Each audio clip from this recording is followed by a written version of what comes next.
Welcome to WSBI, your resource for success podcast program, where you get to meet inspiring women-owned businesses from across the country.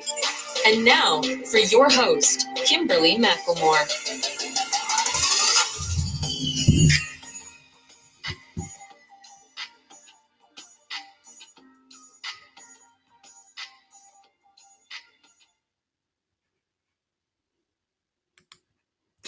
Hello, hello, hello. Welcome to another night of sharing.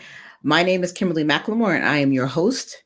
And of course, with us, we have Diana George, who is the president of By George Solutions. By George HR Solutions. By George HR Solutions lives through core values and works with companies to ensure they are used daily, transforming employees into valuable resources. Ms. George has worked with global companies with an international presence, such as BOSE and the luxury watch brand Omega. With her leadership, she was able to put together winning teams that contributed positively to their organizations. Diana maintains that integrity is the most vital and strongest trait of any organization. With over 3 decades experience in a career that has encompassed leadership in retail, nonprofit, health and wellness, and the private sector, Diana works with companies to realize and strengthen the resources they have with their employees. Without further ado, let me introduce you and bring on our wonderful guest, Miss Diana George. Hello, hello, hello. How are you this evening? I'm doing good, trying not to mess up my introduction of you. How are you doing? I am doing wonderful. I'm doing great, thank you.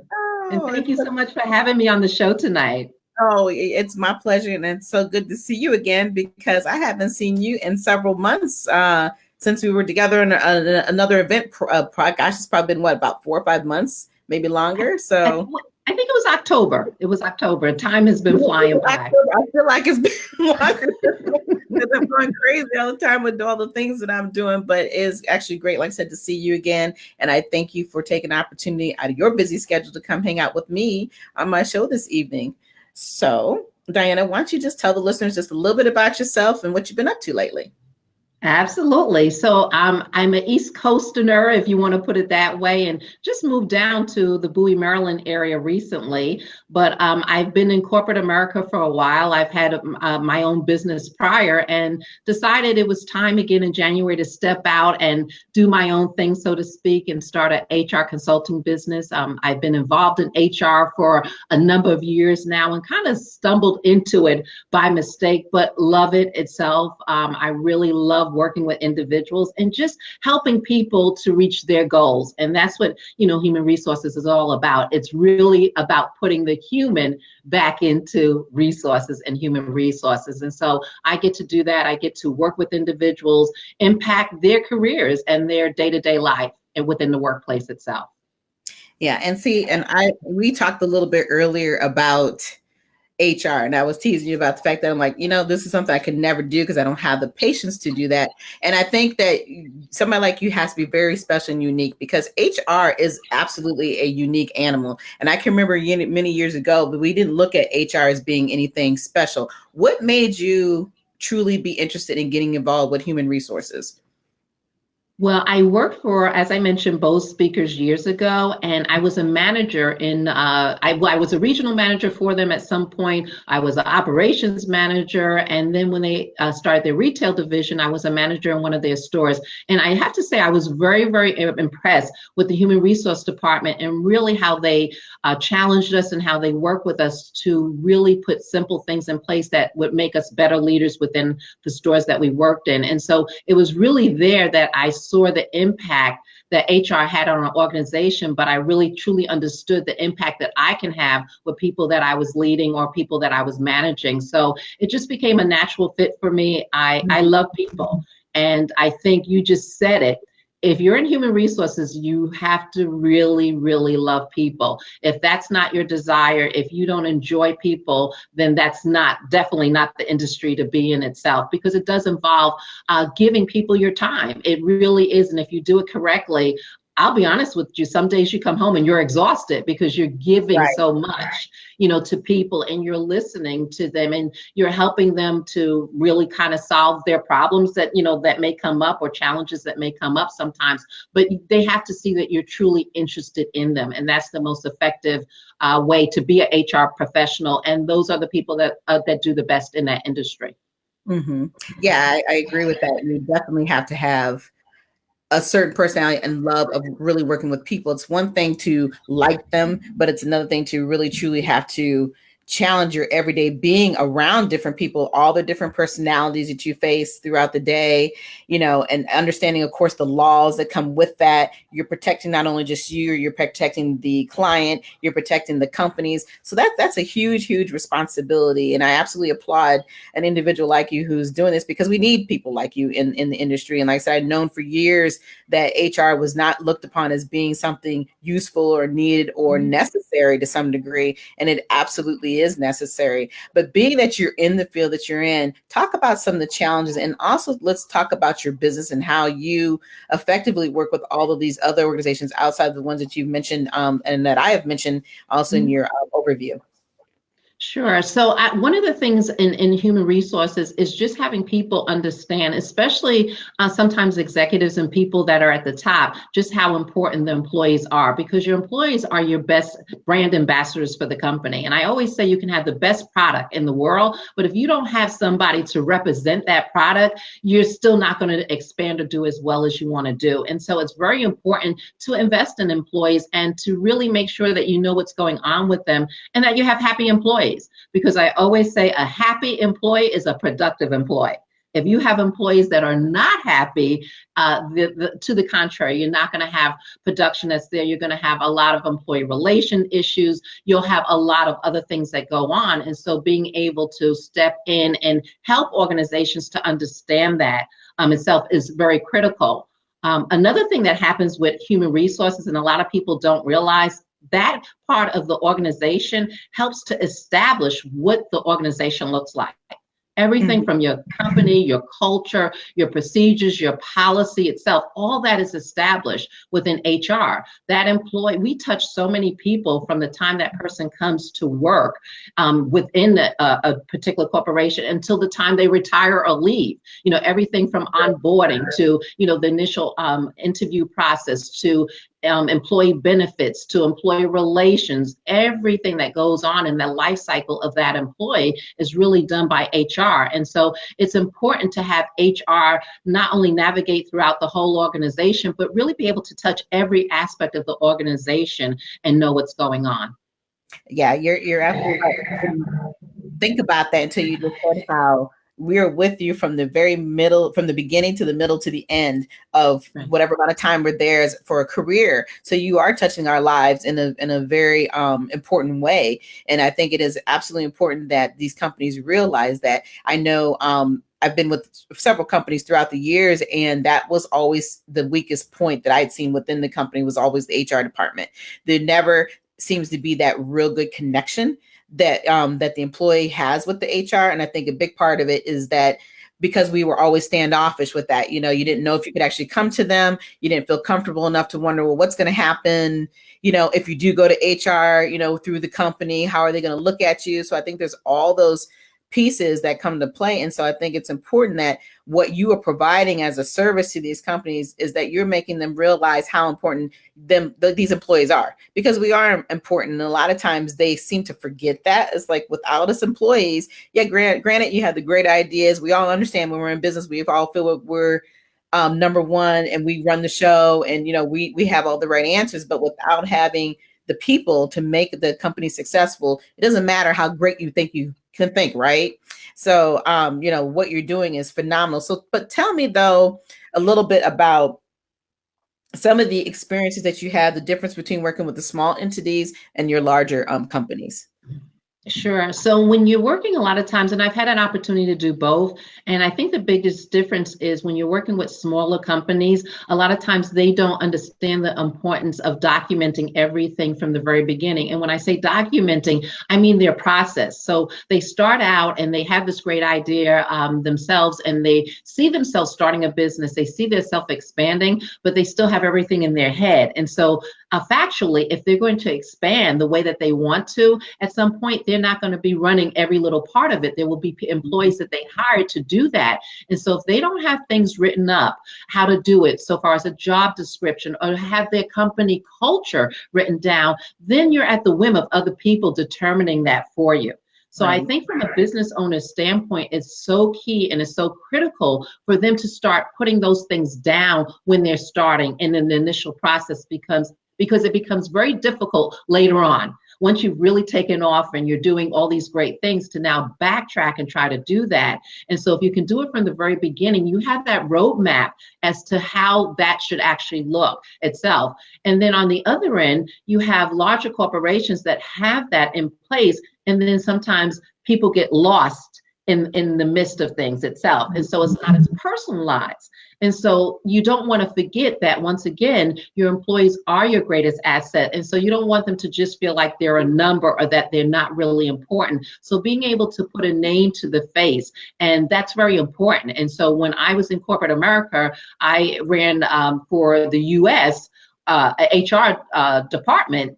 And so you're talking the US, you have a lot of people, but I've always made it a habit, and I always made it a point to know all the people that came in. And so they weren't just a name and a face, and they were very surprised that I could pick up the telephone and call them and I knew who they were. And so that said to them that they were important, as well as I had an open door policy itself where they can approach me at any time. And to your point about HR, and especially in larger corporations, there's always that kind of, well, should I go to HR? Should I not go to HR? Right. And sometimes they sit in kind of what I call the ivory tower. And so everybody knows if you're going to HR. And so people are hesitant to do it.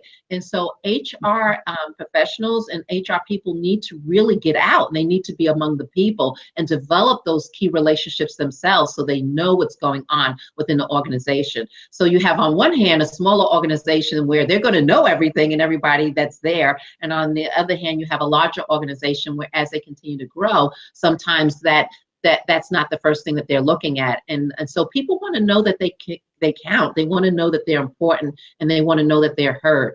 And so if you can do that, especially in a larger corporations, it's going to speak volumes as to the part that you'll play in people's lives, and they'll notice it. I mean, so when you call somebody up because you know that they're having a hard time, or maybe they've had a sick person in the family, or they've had a death in the family, or even celebrating a birth in the family, if you can pick up the telephone and call somebody and just be able to say congratulations, and they don't see you only when there's a problem, that speaks volumes. Absolutely. And you're right. And I was sitting there listening to how you were dividing the two, when I was asking a question about the smaller and the larger. And it's funny how you were saying with the smaller that most companies don't write things down. They're so busy just doing the job. But a lot of times I think once they hire people, they get so busy, but then you have these people who have this thing about job security. They don't want to share those resources. They don't want to tell you how I do it. Then when they walk out the door, what happens is they've taken all the knowledge with them because they're not prepared. These companies aren't prepared. And I think it actually happens on both sides, whether you're large or small. I think I see a lot of that every day. And I think the other big piece about just being in business in general is that people don't realize that you are your HR person, regardless whether you have a large company or not, small, corporate, whatever. You have to be that person to know how to run your business appropriately. Like you said, know how to pick up the phone and remember the clientele that you've spoken to, know their names. And I think that is the most important piece, is that I know that when I talk to HR, they have no clue what I look like. They've seen me one time. They don't try to really get to know you. And especially when you're in a situation, I think, where you have companies who have a lot of contractors who are not working on site. So that's an even bigger challenge. So what do you recommend for those companies who have those types of challenges, who say, hey, most of my employees are off site. How do we get them to be, to have that same security of feeling that we can come and speak to you and vice versa? That's an excellent question. And so if you have an organization where you have employees off-site and you're the HR, representative, then it's up to you to get out to that site. You cannot know what's going on effectively. You cannot build relationships if you're in one place and they're in another. And so it means traveling. And so HR a lot of times needs to get on a plane. They need to get on a train. They need to get on whatever vehicle necessary to get to a place so that they can observe and see for themselves what's going on in a location. And what they'll also find out is that's when people will really open up to them. Because sometimes they're not going to open up to you on a telephone. They're not going to tell you what's going on. But if you're there with you, believe me, a lot of times they're clamoring. They want you there. They want to be able to share information with you. They want to talk to you in person. And as soon as you show up, you'll know exactly what's going on within an organization. And so I always knew if I went in, and I would always conduct one-on-ones. And so it became people's favorite thing. They knew that I would just sit down with them, just see how they're doing. Just check in and see how they're doing. The stores or the places that I went where there were issues or problems, you would always have long, lengthy conversations because people just couldn't wait for you to get there. And so now you're their audience, and so they have you, and you're listening to them, and so you would get everything. And they wouldn't hold back, and they would tell you because they're actually looking for that opportunity. And so when you step there and where they are, you're now saying that, oh, you're important and I really want to know. And you're coming when it's not just a problem. So you can't just show up when there's an issue going on, when you may have to have, terminate somebody, or where there may be issues that are happening. You can't, that's not the only time that you show up. They have to see you at other times, because then you make it comfortable, you make it safe for them to talk to you, because they know that, okay, she's here now. That means something's wrong, and, something's about to go down, and that's not what you want them to feel or think.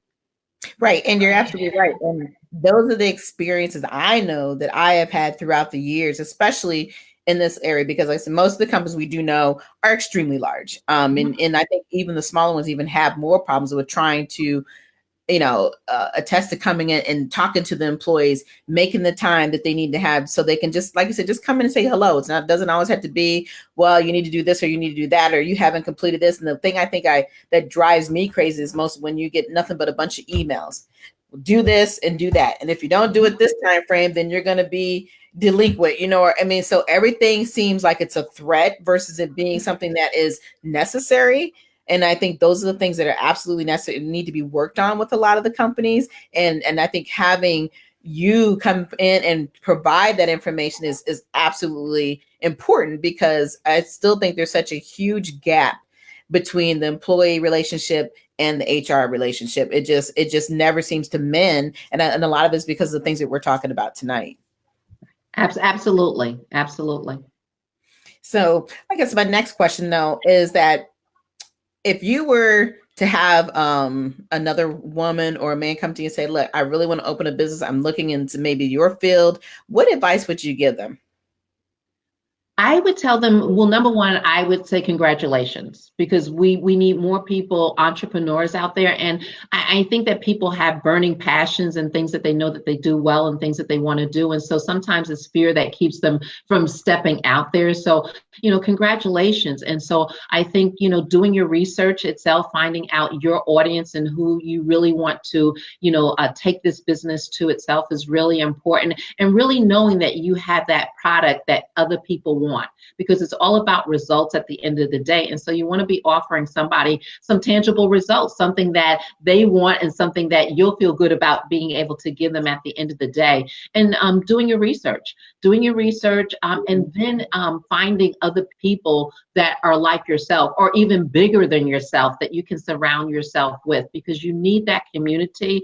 And I think that's so important when you step out and decide to be an entrepreneur, is having a community that surrounds you, that you can go to, that's going to be there to support you, and then you support them as well. So it's a give and take type of thing, but that's critical in having that community there. And so I would definitely recommend that itself. And then they have to persevere. It's one of those things that you're going to have good days and you will have not so good days. And so That's right. you have to stand firm in knowing that that's going to happen and not give up when, you don't have those not so good days. But once again, that goes back to your community because you have someone to uplift you, during that time frame. And so that becomes critical itself and making sure that happens. And if you look at all entrepreneurs, they have that perseverance. And you've heard the saying, failure is not an option. And so when you're an entrepreneur and you take a look at all the successful ones, failure was not an option. Regardless of what may happen, you get up, you brush yourself off, and you figure out the way to do it. And it's all about solutions, which there are solutions. And sometimes, you might have to take a look at it from a different angle. You might have to come around from the side or behind, but there is a solution. And so that's what you do as an entrepreneur. You find solutions. Absolutely. And the key word that I heard you say over and over was community. Yes. I love that word community because, as they say, it takes a village to raise a child. It's no different than being in the business world. It takes a village to help you be successful. It's one thing to come to the table with the idea, but it's a big difference once you've got that idea to learn how to run it and to basically know when to stay in your lane and when not to, and when to get out of that lane, right? when things don't work properly. So your advice is spot on. And I think it's great that people's start to talk about community because there are a lot of people who come in the business thinking that I can just do this on my own. I don't need your help. I don't want you to take all my information because you're going to steal it, so we're going to hoard it and keep it to ourselves. That is not going to be a successful way to be in business because in order to be in business, we all know that we need people, right? We need in order to survive. So, I always try to make people understand that when I'm talking to them about small business consulting is that, we're not here to reinvent the wheel. We're here to make it better. Because that's what we do in business. We all think we can do it better for ourselves. So we definitely need our communities in order to make ourselves grow. But the other quick question I have is that what, in your particular business, what are some of the quick processes that you probably put into place when you're talking to a specific client? So like if the client says to you, I just can't get people to talk to me, what processes do you put in place for them to be successful?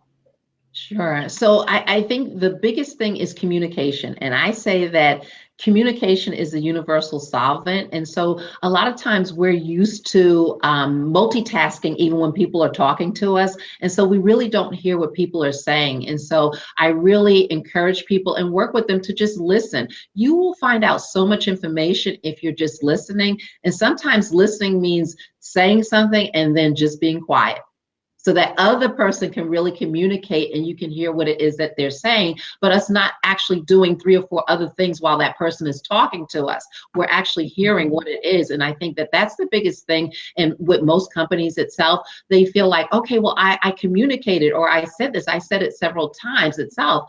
And sometimes you may have to say it a different way so that person understands and checking for understanding. Because just because you said something sometimes or you feel that you communicated does not necessarily mean that the person received it on the other end and they totally have it or understand it. And so communication at the end of the day, when you're really communicating, you have understanding. There's something that is agreed upon between the two parties that are communicating. And so really helping people to know how to do that. And so we take it for granted. We think, well, I do this all the time. I communicate. I know how to do this. And so sometimes we have to pull it back and then people really see, oh, okay. And so you're really hearing. And so you're being heard. And then the person that you're speaking to is being heard. And you're really having good communication now, because communication actually gets you true results at the end of the day. So if you're saying, okay, I'm having a difficult time and I can't get this person to do something, well, let's take a look at how you're communicating to them itself. And if they're really understanding what it is that you're saying. One of the things that happens also is no one ever wants to be made wrong, or they don't want to appear as if they don't understand. And so as a result of that, it's up to you as that person taking responsibility for what you're trying to communicate to make sure the person on the receiving end truly understands it itself. And so sometimes that takes a couple times asking things in a different way, but checking for their understanding to make sure that you can get whatever results that you're looking for itself. And so with leaders, with management, with supervisors, that's always key. And that's always a critical thing itself. Absolutely. And you're correct. Communication is the number one thing for everything across the board. And that lacks in everything that people do. And especially when it comes to being, I think in a company environment, people, like I said, sometimes just want to rush you and get through the process. Well, you get this. We've talked about this 100 times. Why are you not doing this? We send you emails. Well, who's to say that they're actually reviewing those emails? And if those emails do come to them, are they truly understanding what's in those emails? So it's I think definitely getting over that frustration of realizing that people are human, and then they still need to have that one-on-one attention so that they won't have these issues. And so they're not coming to your office consistently, or even coming just to complain versus just coming to say hello, or coming to say, hey, I'm coming to file a complaint because of such and such and such, not realizing that if the HR person had taken the extra 5 minutes just to listen to them, they could have probably resolved that problem right up front. So definitely communication is the key. Excellent information here. So I do have a couple more questions for you before we come into the end of the show. How can the listeners get a hold of you? Sure, absolutely. I am on all social media platforms itself. And so my website is www.bygeorgehr.com. You can reach me on LinkedIn on same thing, by George HR, Instagram, by George HR, Facebook, by George HR, as well as Diana L. George. So on all social media platforms itself. And certainly I would love to hear from people if there's organizations out there that would like to have training for their individuals and see a need to really have someone come in and get everybody on the same page itself. I love the opportunity. That's what I do. That's what I get excited about, because people are exciting. And when you can have happy employees, like I said, it helps the company to expand. Absolutely. Well, it sounds like there should be a book coming out of you or something there. Well, that's my next thing. I am working on a book, but I have to tell you, the book that I'm working on is actually a book for HR professionals, because it tends to be sometimes a lonely world. We only have each other to talk to about things. And so the title of the book is "What About This Seemed Like a Good Idea at the Time?" Because that's the other thing in HR. You actually come in contact with so many different stories, so many different things itself. And so being able to just share that, with other HR professionals itself. And so we can all share the different experiences that we have, but definitely want to be able to do that. And also put out another book out there where people really can go to and understand how, they can be in charge of their own careers. When it comes to being in the workplace, I think sometimes people think, well, I'm limited as to what I can do, and they're actually not. And so there's an opportunity for them to grow in every level and being able to take responsibility for that themselves. That's right. I actually love it. And look, you need a book coach, come see me. Okay, absolutely. My little shameless plug in there. Oh, but lovely. It has been such a pleasure having you on tonight. Diana, do you have any last words? I just tell people to, if you're an entrepreneur and you have that dream, don't wait. Sometimes we let life pass us by, and, sometimes we have I wish I could have, should have. And so I would say, don't rely on that, and step out. And we all have these talents that we have that we are meant to share with the world. And the things that we do well. And so take what that is and step out and make that a reality, because sometimes what you have as a gift is not just for you, it's for you to share with other people and share with the world. Amen. Absolutely wonderful. Again, thank you for coming on, Diana George. You have been phenomenal. It has been great to see you again. I hope I get to see you soon in the near future.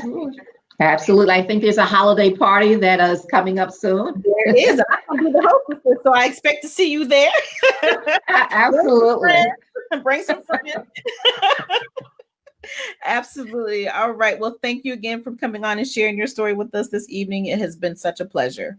Thank you so much, Kimberly. You have a great evening. All right. You too. Thank you, Diana. Okay. Bye-bye. Bye-bye.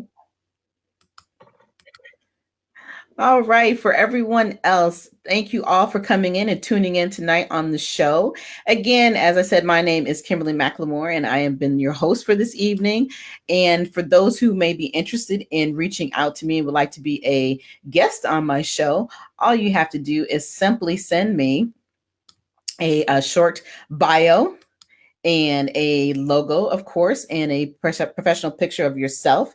And you can send it to my email address at Kimberly M. McLemore. Be KMM123MCLEMRE@gmail.com. If you'd like to be a guest in 2019, please, if you're truly interested, get your information to me as soon as possible, because I am filling up very fast for the following year. We're already into April and it is full. So please, if you want to be a guest and you truly are interested in wanting to come on and share your story and tell us about your business, just reach out to me as soon as possible.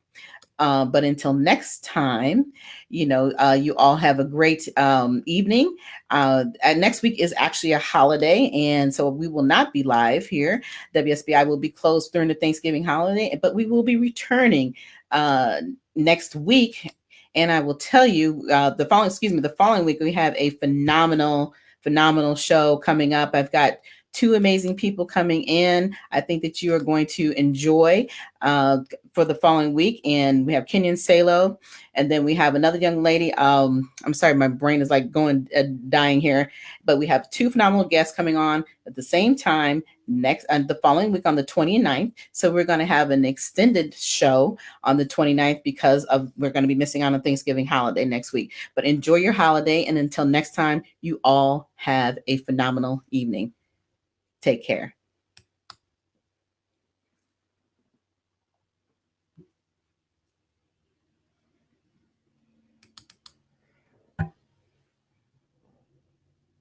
Good night, everyone. We will be back next Thursday evening at 7 p.m. Follow us on Spreaker, www.spreaker.com/user/WSBI.